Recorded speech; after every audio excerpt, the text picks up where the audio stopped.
Welcome to the Great Library of Alexandria. Near the district of royal palaces and within the Mousseon was the most famous library of all antiquity. The Library of Alexandria was built to house all of human knowledge. At its pinnacle, the library was believed to contain over 700,000 parchments.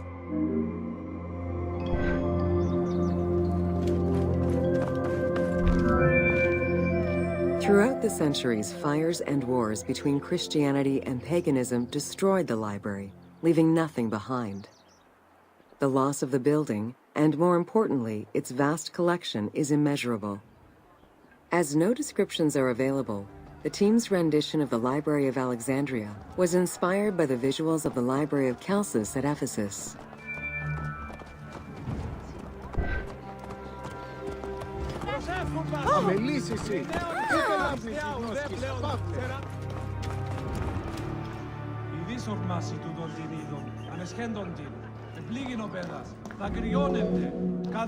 While much of the collection was purchased at the government's expense, the library also obtained books through other means.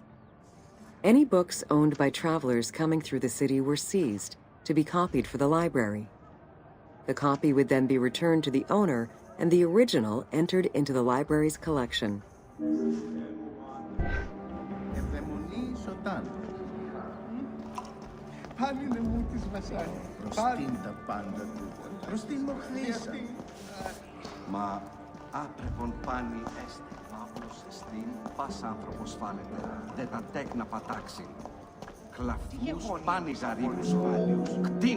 Alexandria offered unrivaled intellectual and cultural attractions. Eminent scholars from Athens, Rhodes, and other Greek centers traveled to the city to learn and engage with other free thinkers. Both the Mousseon and the library were at the center of groundbreaking ideas and creative expression.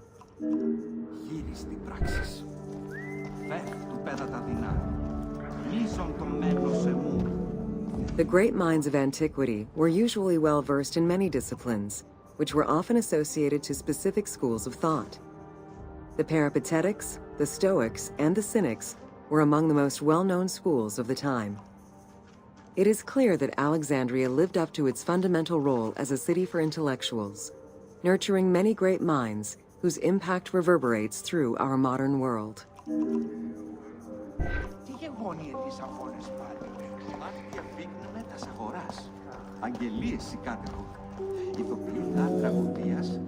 Hypatia of Alexandria was a Greek mathematician, philosopher, astronomer, and inventor. Though born in Greece, she eventually migrated to Alexandria, like many great minds of the time. It is there that she became the head of the Neoplatonist school of Alexandria. From most accounts, she was highly respected by her fellow Alexandrians, both as a teacher and a philosopher. With her death, the age of great ancient scientific discoveries came to an end.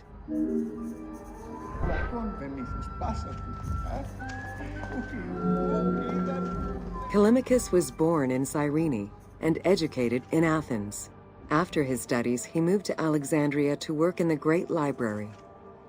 A poet and a critic, he strongly rejected the epic format of Homeric poems, and instead fervently supported a shorter, more judiciously formulated style of poetry.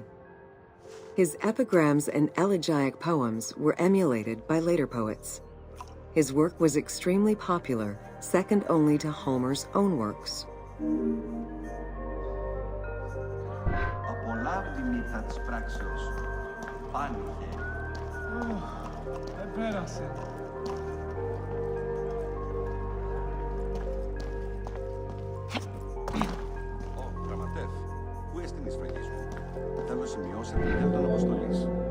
It was in Alexandria that mathematician Euclid, the father of geometry, wrote the Elements, laying out the foundational work of what would become modern algebra and number theory. Euclidean geometry would become one of the most influential systems in the evolution of mathematics.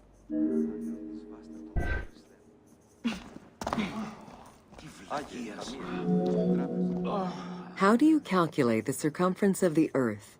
With a camel, two sticks, and shadows cast by the sun. This is what Eratosthenes of Cyrene described in his principal work, Geography, while he was director of the Great Library of Alexandria. He is credited for the invention of the armillary sphere around 250 BCE.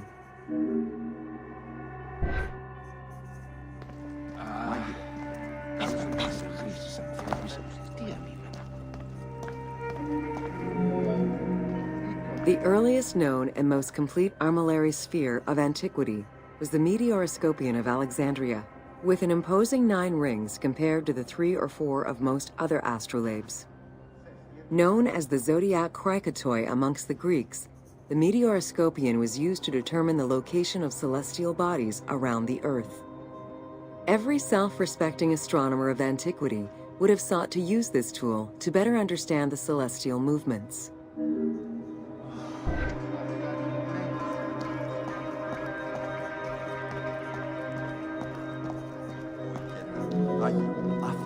Pythagoras of Samos was a well-known and respected philosopher and mathematician. He is best known for the Pythagorean theorem. However, there is proof that the theorem existed in Babylonia and India long before Pythagoras was born, casting some doubts as to who exactly originated the theorem.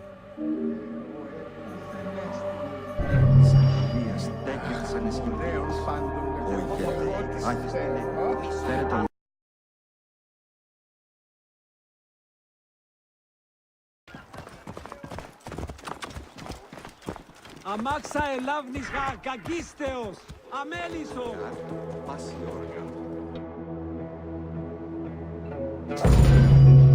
Welcome to the Mosaion of Alexandria.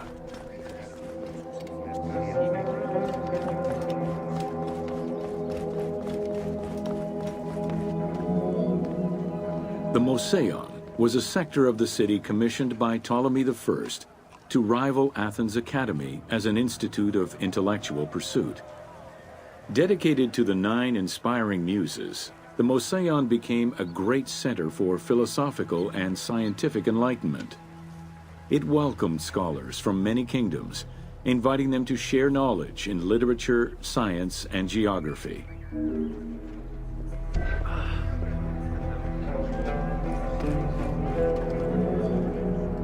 The Mosaion was designed so that its buildings and grounds would accommodate free thinking, debate, and presentation. Meeting spaces and theaters surrounded a main courtyard. Expansive gardens were filled with exotic plants that aided in the study and supply of herbs and medicines. A zoo offered the study of animal behavior and physiology. Also among the Mosaion's many star attractions was its astronomical observatory.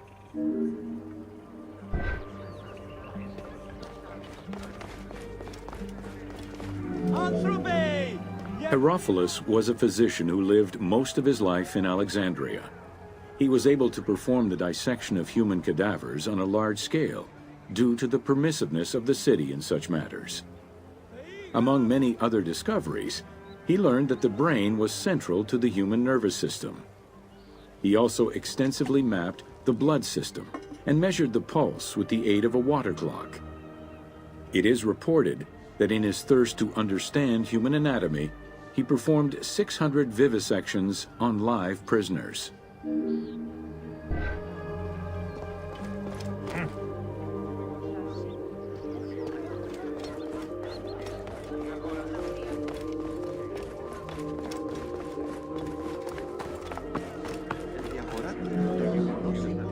In order to be free to pursue their research, scholars were fed and housed at the Mosaion at the government's expense. This freedom provided Alexandria's scholars a meeting space for intellectual pursuits and a haven for spiritual peace. Though nothing remains of the original Mosaion, it lives on as the legacy of our modern museums.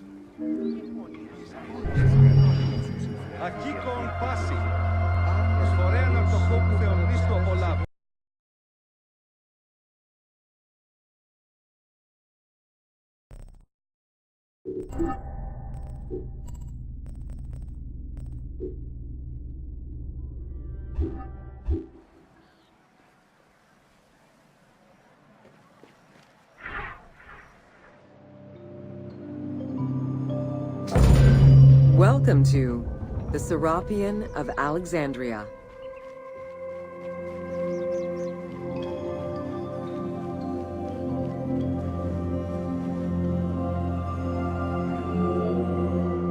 In a city of numerous magnificent attractions, the Serapeum was considered to be the most beautiful temple of Alexandria. Located southwest of the city on a small hill known as the Acropolis, the sanctuary was constructed during the reign of Ptolemy III, upon foundations which had existed since the reign of Ptolemy I Soter.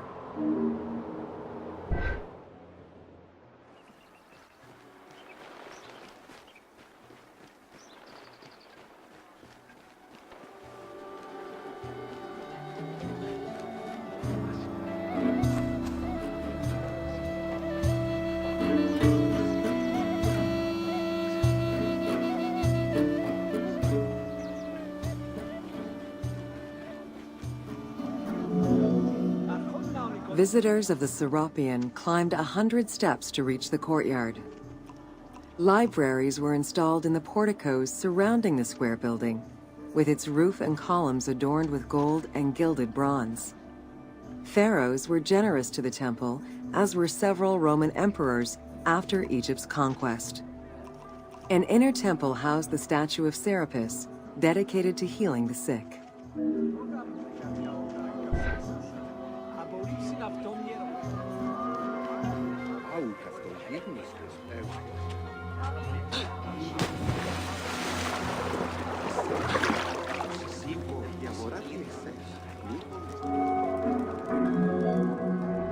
Since the 26th dynasty, Greeks in Egypt had gradually integrated the Egyptian cult of the Apis bull to their own rituals.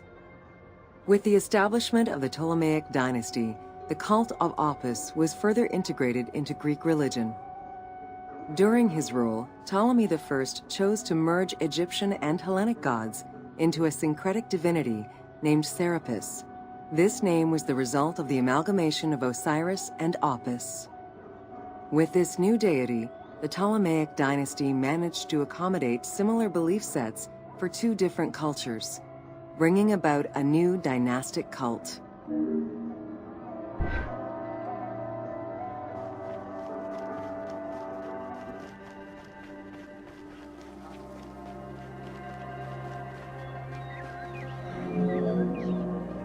Serapis was also associated to other deities, including Asclepius, a Greek god of healing.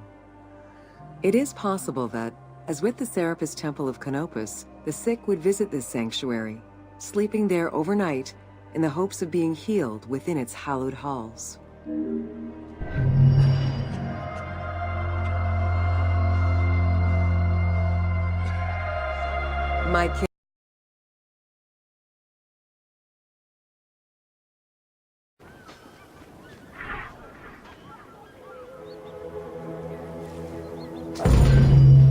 Welcome to the Islands of Pharos.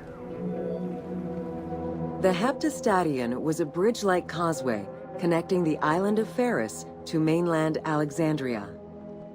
Its name is based on the Greek terms of measurement, hepta meaning 7, and stadion, which is a measure of length of roughly 180 meters.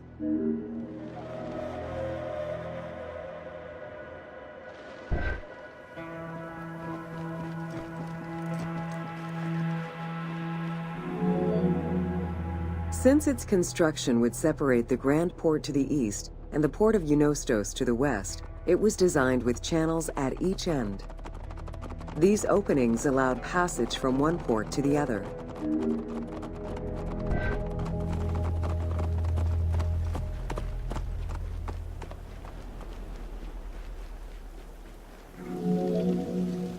Along with creating separate harbors for the commercial and military shipping, the causeway served as a main aqueduct for the island's inhabitants. Its presence also helped protect the island and its ports from rough wind and sea currents.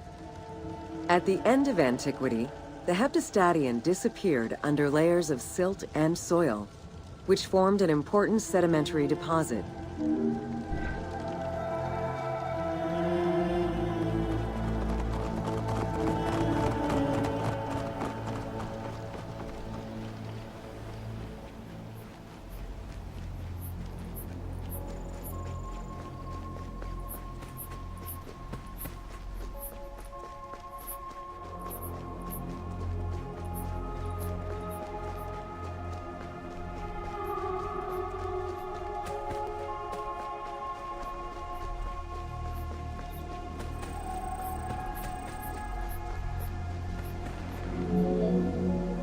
While the Serapeum was the most celebrated of the temples in Alexandria, many other temples were built within the city. Most of these structures have been completely erased over time, and there is no way to discern how many existed. However, research of ancient papyri offer tantalizing hints as to the possible location of at least some of the temples.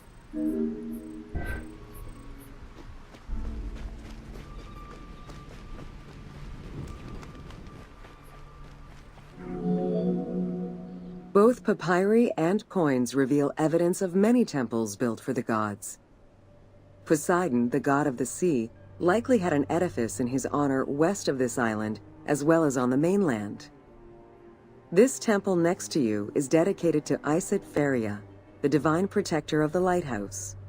This location hosted annual celebrations in the month of April, known as the Sacrum Feria, in connection to the lighthouse. In her incarnation as Isis Fortuna, the goddess carries a rudder and a cornucopia, both symbols of good luck for navigators.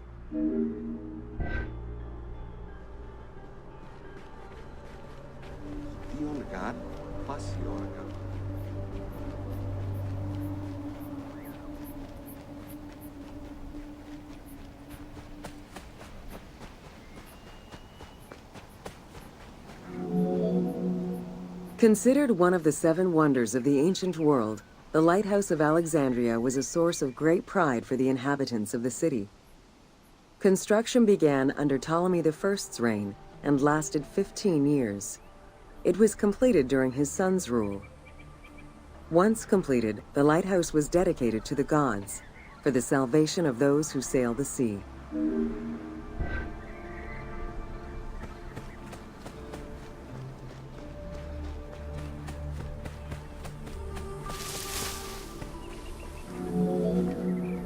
Built on the island of Pharos, the stone structure was 3 tiers set on top of one another in a step formation. The second floor consisted of an octagonal tower, and the top floor was a cylindrical tower topped by a statue. The interior provided space for staff rooms and a ramp which allowed the transport of fuel to the upper floors.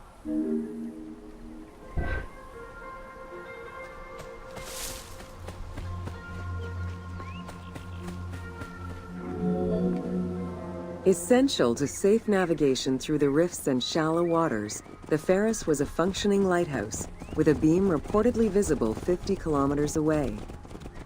It's unclear what kind of fuel was used or how much. Any other details of how the light worked remain a mystery.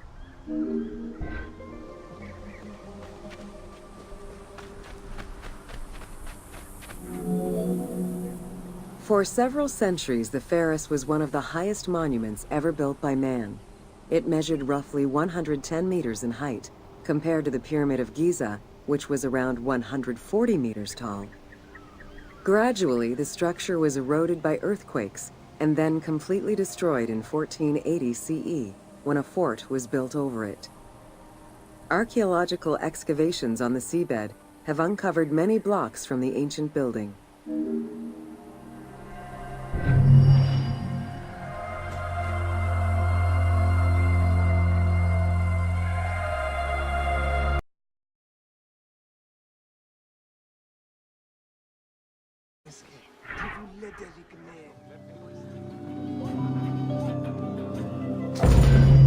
Welcome to the Panean.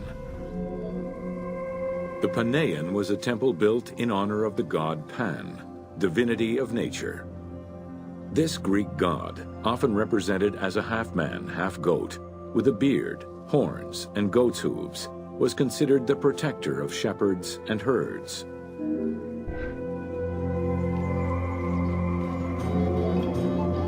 Pan's attribute was his namesake musical instrument, the pan flute. His temples were usually located in caves and on high mountains, and were frequented by shepherds. It is likely that Mediterranean cults adopted the imagery of Pan to symbolize the Christian devil.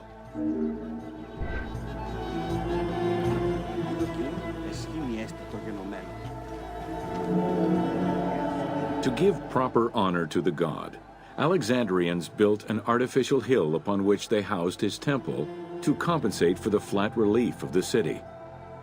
The artificial mound had the shape of a spinning top or a pine cone, which was accessed by a spiral staircase. The top had a panoramic view of the entire city. Only such heights would be fitting for a mountain god.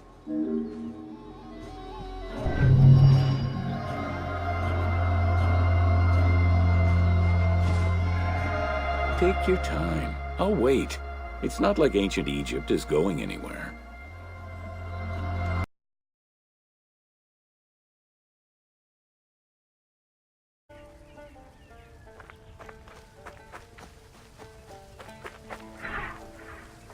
Don't forget, you can still use photo mode at any time. Welcome to the Hippodrome of Alexandria. The main hippodrome of the city was called the Legeon, in honor of Lagos, the ancestor of the Ptolemies. Alexandrians were great lovers of horse racing. They were fascinated by the rivalry of these races, the agon, as it was said at that time, that every competition brought. It was a struggle for glory.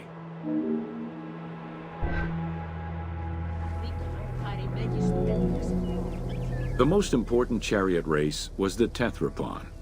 Using 4 horses with the quickest harness to the front right, the charioteer would race for 12 laps, with sharp turns at either end of the hippodrome.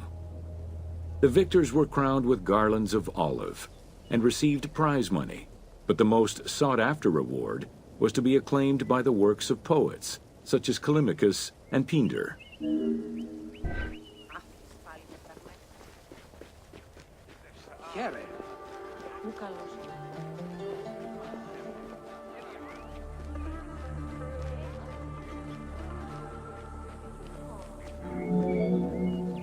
Ye hymns that rule the lyre, what god, what hero, aye, and what man shall we loudly praise? Verily Zeus is the lord of Pisa, and Heracles established the Olympic festival, while Theron must be proclaimed by reason of his victorious chariot with its 4 horses. Theron, who is just in his regard for guests, and who is the bulwark of Acragas, the choicest flower of an auspicious line of sires, whose city towers on high, bringing wealth and glory to crown their native merits.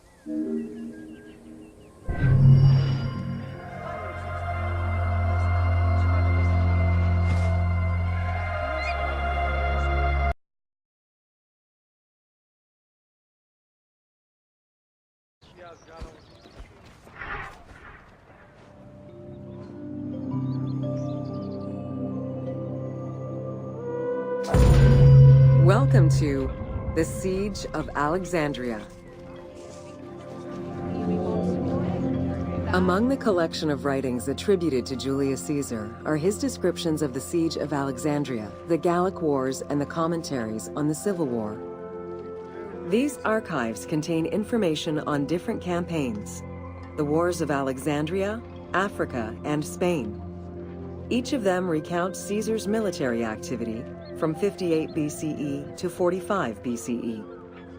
Though Caesar's documents remain a main source of information, it's important to note that the perspective is limited. It is necessary for other historical documents to be taken into consideration to provide a better understanding of events.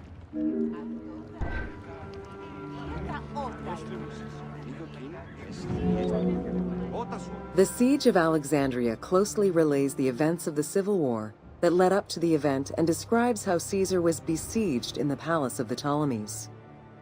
Other ancient authors have left equally valuable and sometimes contradictory information.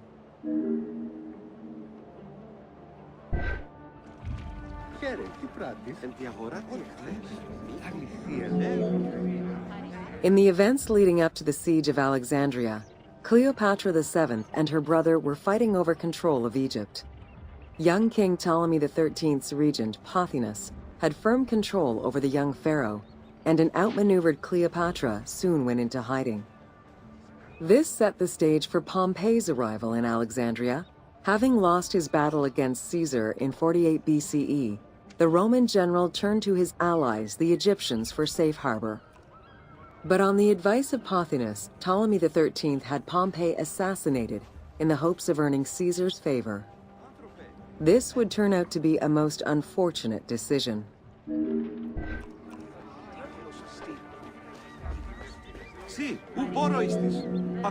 Upon his arrival in Alexandria, Caesar was presented with Pompey's head. The sight of a Roman murdered by Egyptians did not sit well with him. Caesar made his displeasure clear, ordering the return of Cleopatra, and for the siblings to resolve their differences and resume their co-rule of Egypt, as per the will of their father. Neither Pothinus nor Ptolemy XIII wished to accede to this demand.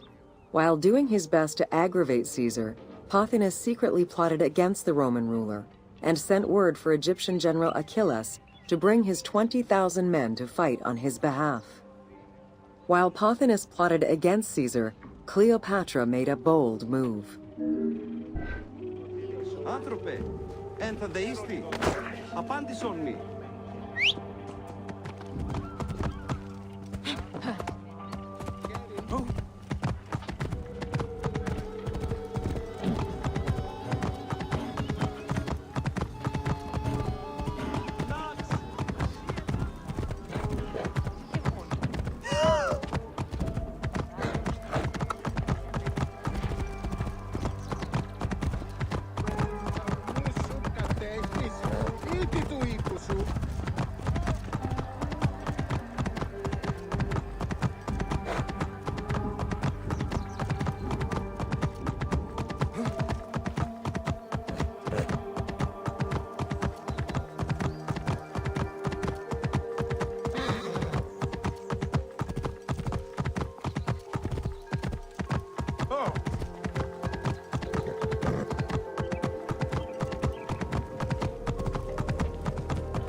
There are various descriptions of the encounter between Caesar and Cleopatra.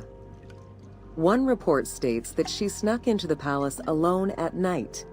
Another account claims she was accompanied by an ally and was brought inside the palace wrapped in a carpet bag. Though exactly what happened at this fateful meeting is up for debate, what is known is that Cleopatra met with Caesar and earned his approval. Pothinus and Ptolemy XIII were most vexed with this turn of events.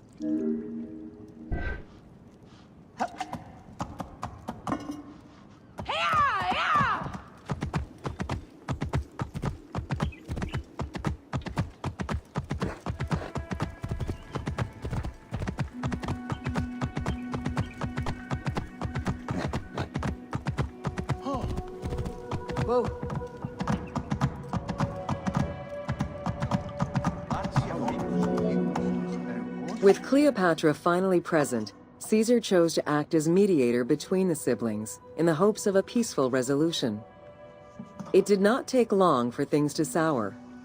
During a banquet given to celebrate the reconciliation, there was an assassination attempt on Caesar. It was the Roman leader's own barber who thwarted the attack. Once it was revealed that the king's regent, Pothinus, had ordered the attack, Caesar had him executed. He then placed the young king under guard.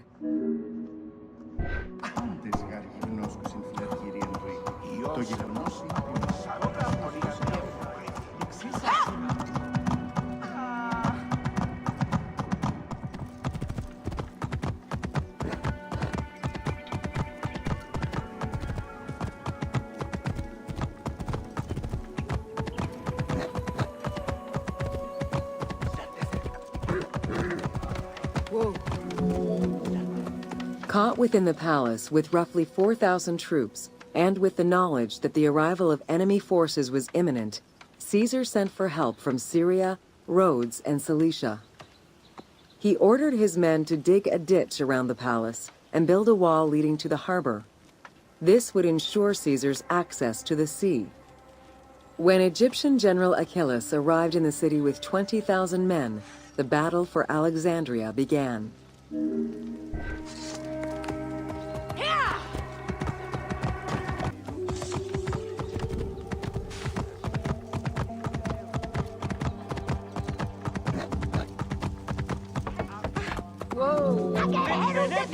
With so few men at his disposal, Caesar could not risk a battle just yet.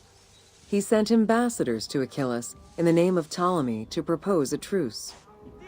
Knowing that the orders did not come from the young king, and angered by the pharaoh's imprisonment, Achilles had the messengers assassinated. With Caesar confined within the palace, Achilles positioned his troops around the city. Skirmishes broke out throughout the streets of Alexandria and went on for several days and nights. Though they were outnumbered, Caesar's men were able to hold the enemy back. This prompted Achilles' next move: capture the Roman fleet stationed in the harbor.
Although the palace offered protection, losing the port meant the end of help and supplies.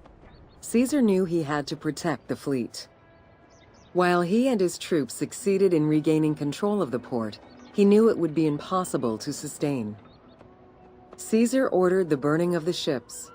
With passage back to the palace closed off, he headed for the lighthouse of Alexandria.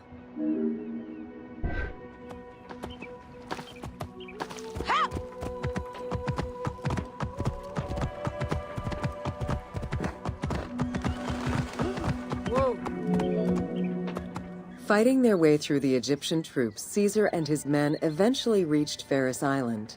There, they took refuge within the lighthouse. With easy access to the open sea, Caesar was able to send messages to his allies requesting reinforcements and more supplies. The island fort also allowed him to control access to the harbor by relying on the chains used by the Egyptians to control ship traffic to and from Alexandria's docks.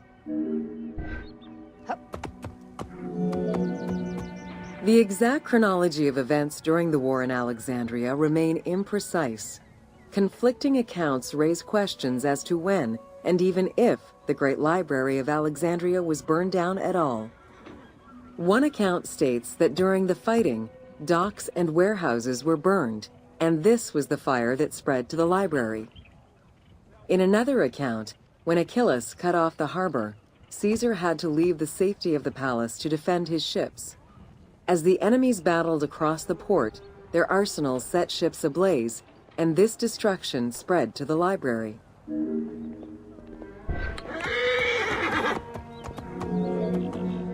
In either case, the Great Library was not completely destroyed. Experts point out that its location was too far from the harbor, and much later texts refer to the Great Library as being intact. Warehouses near the harbor contained manuscript copies awaiting export, and it is more likely that these documents were destroyed than the Great Library itself. Oh.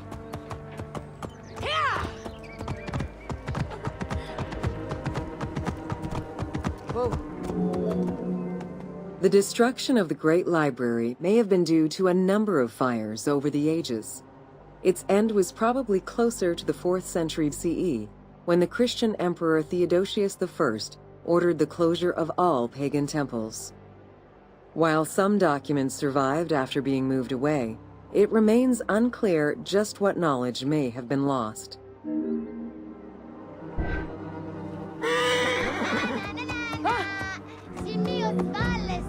Where there are accounts of Achilles being in control of the battle against Caesar, it appears that instead Cleopatra's sister, siding with her brother, had him killed and put her ally Ganymedes in his place. Ganymedes proved a valuable tactician for the Egyptian side. It was his idea to cut Caesar's access to the harbor, thus trapping Caesar at the palace.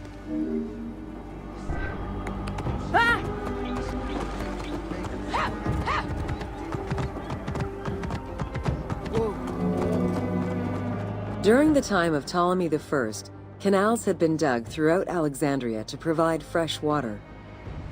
Ganymedes had his men take control of these canals. After isolating their own water supply, he had his men pour salt water into the canals and cisterns that led to Caesar's camp.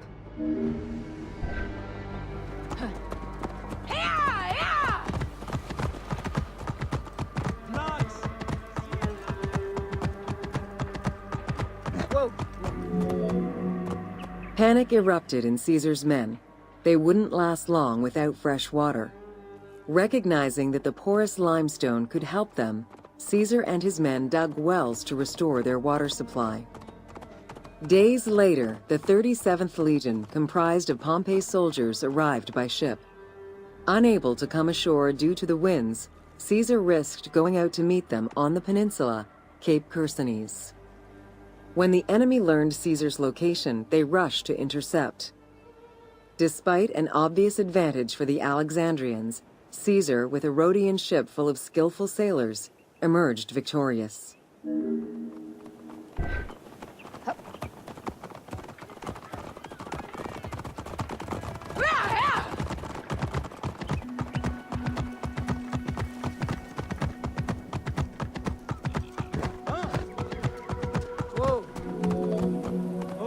With help from the Allied ships, Caesar's victory enabled him to push the Egyptians back and secure the lighthouse. Gaining control of Pharos Island sent the Alexandrians into the sea and swimming back to the city. However, Caesar's fortification of the island didn't last long. The enemy regrouped and were set to storm the island. Panic-stricken, in spite of Caesar's encouragement, many of his men then fled their posts, either by ship or jumping into the sea.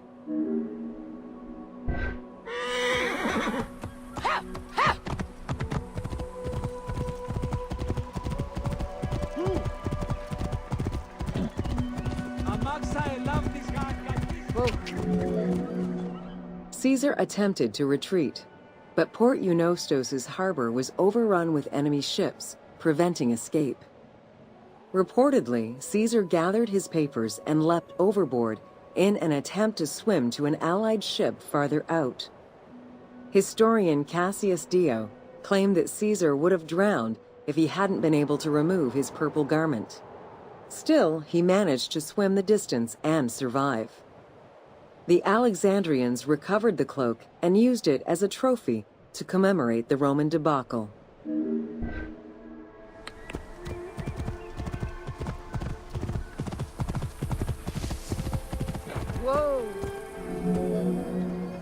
Unhappy with Ganymedes and wanting their king restored, the Alexandrians approached Caesar with a compromise. Caesar agreed to release Ptolemy XIII after entreating him to spare the kingdom and remain loyal to Rome. Once freed, however, the king defied the agreement and continued the war.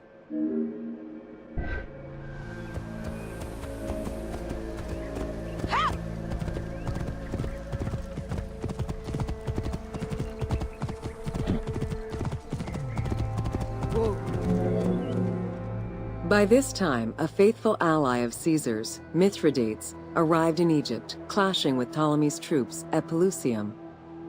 Outnumbering the enemy, Mithridates secured the region between Pelusium and Alexandria. Ptolemy, warned of Caesar's ally marching on Alexandria, sent his troops to prevent passage over the river.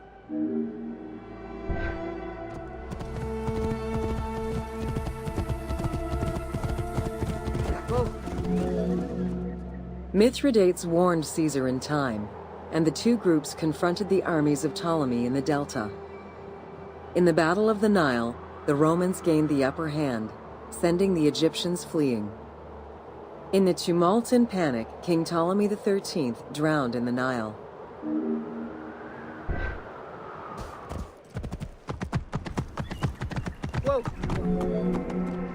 After the siege ended, Cleopatra VII married her younger brother, Ptolemy XIV, enabling her to reign over Egypt until 30 BCE. Under her rule, Alexandria settled into its position within the Roman Empire and eventually surpassed Athens as one of the most important cities in the Roman Empire. Julius Caesar remained in Egypt for a short time. He and Cleopatra would later have a son named Caesarion.